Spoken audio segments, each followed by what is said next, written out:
Why was the first paragraph changed? Where did the second paragraph came from? I didn't write it. Well, why are you putting a Jerusalem paragraph in the second paragraph of my story, and so on and so on and so on. They were doing the balancing act. They were playing the football match, the public inquiry into the new motorway. And it was quite evident when you read the Washington Post that there was a problem with the story. I remember in 1996, an Israeli Apache helicopter, which means American-made, as we always say. We don't say that. We say Russian-manufactured Kalashnikov AK-47 when it's used by Arabs. But we don't usually say American-made Israeli Apache helicopter. The American-made bit is deleted. Here we go again. Anyway, this helicopter was just behind me on the road. It fired a missile into an ambulance. And I was very struck. It killed 3 children, 2 women. I was very struck the next day when the New York Times correspondent, the story was covered from Jerusalem, not a good place to cover events in Lebanon, said that you know that so many shells have been fired into Lebanon yesterday, and it went on. Schools were being evacuated in northern Israel because of the fear of more Katyusha rockets arriving from the Hezbollah and Palestinians. Paragraph 9 in the story, in the bloodiest incident of the day, a missile was fired into an ambulance in southern Lebanon, killing 3 children, 2 women.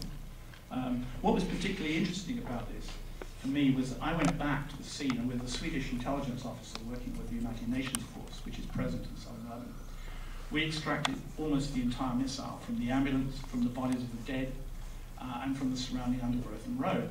And we also got the complete computer coding on the side of the missile. I called up our defense correspondent in London, our military expert, and I read him the disc. We put it all together. And he managed within an hour to identify it as a missile made by the Boeing company in Duluth, Georgia. So I suggested to the editor that we put the missile together, remanufacture it, and take it to the United States, which we did. A friend of mine at Beirut Airport in security got the thing onto the Air France flight to Paris, where I asked Amnesty to air freight the rest, all of it on to Washington. I didn't fancy turning up at JFK with, you know, AGM-114C Boeing missile. It wouldn't be very, Tom Friedman would have written a very sympathetic piece, I'm sure. But anyway, Tom Friedman charges $65,000 an hour for lecturing. Did you know that? I charge nothing, but I mean, I pay $65,000 not to listen. Anyway, we got the missile to Washington, and I got it onto the train. All aboard, I love your trains. Anyway, I took it on a train because I didn't want to have one of those metal detecting machines on a domestic flight. Got it to the Duluth boardroom where they had been told I wanted to come and talk about this wonderful AGM-114C missile. And of course, yes, it's a great missile. You can fire it from 5 miles away. It'll go through a baseball loop and so on. So the ambulance passengers obviously had no chance. And then I laid the pieces of the missile on the boardroom table. I had the developer, the chief PR, of course, public relations, Flack was there, and the colonel. They were all ex-colonels in Vietnam. And I laid down the pictures of the dying and dead children.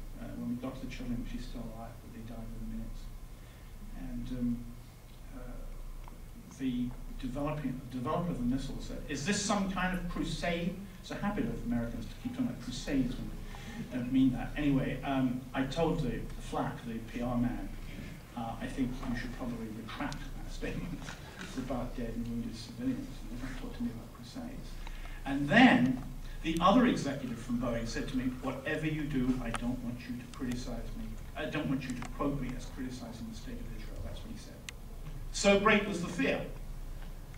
In the course of my later inquiries, I actually wanted to meet a top gun, one of your major fighter pilots.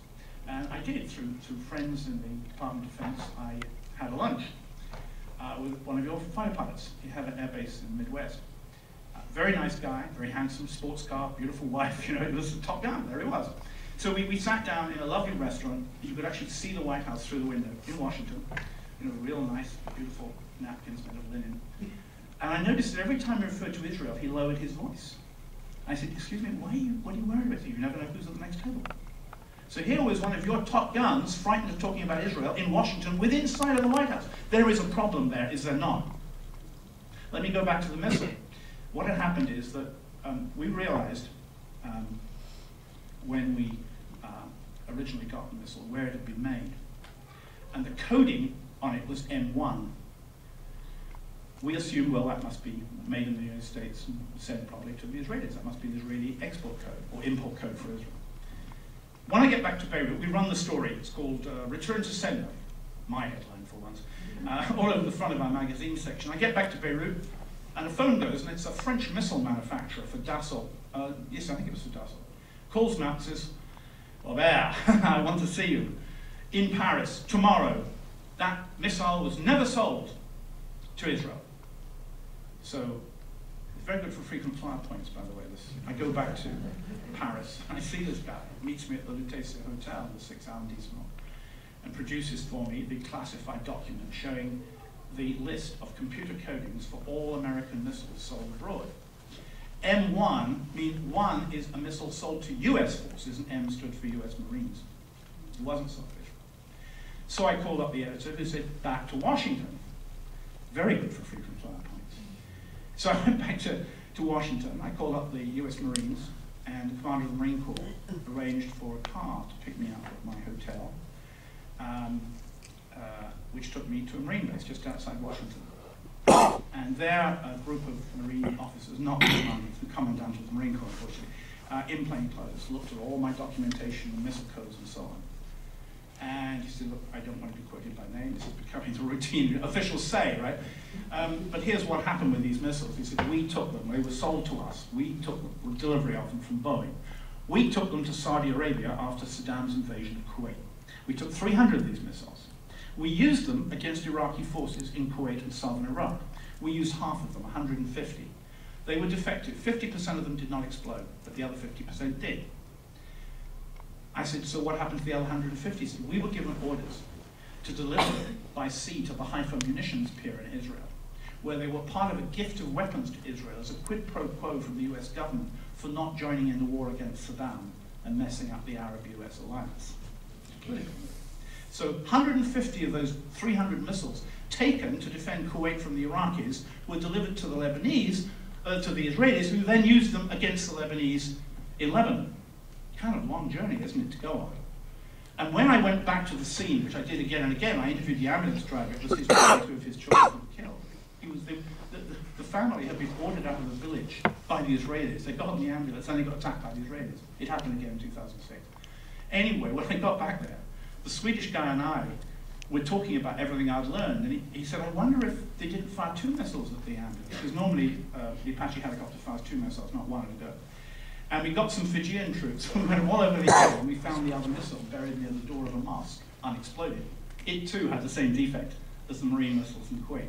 Some of this you might think is just a little bit too intricate to be interesting, but the fact is we traced it down. A US missile manufacturer ended up being responsible for killing women and children. I said, I asked Boeing, and then again later on I asked Lockheed, who also manufactured the parts of missiles. One of the problems about modern day warfare is that if you have a single missile, about 6 or 7 countries would have contributed to it. In many cases, the opticals come from a factory near Derry in Northern Ireland, in the Londonderry, as we Brits like to call it.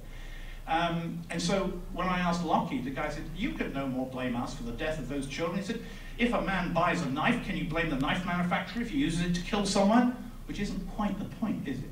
It's a political issue when you sell a missile to a foreign nation or you deliver it free of charge. There should be some obligation to use it in a way which abides at least by the very rudiments of the laws of war.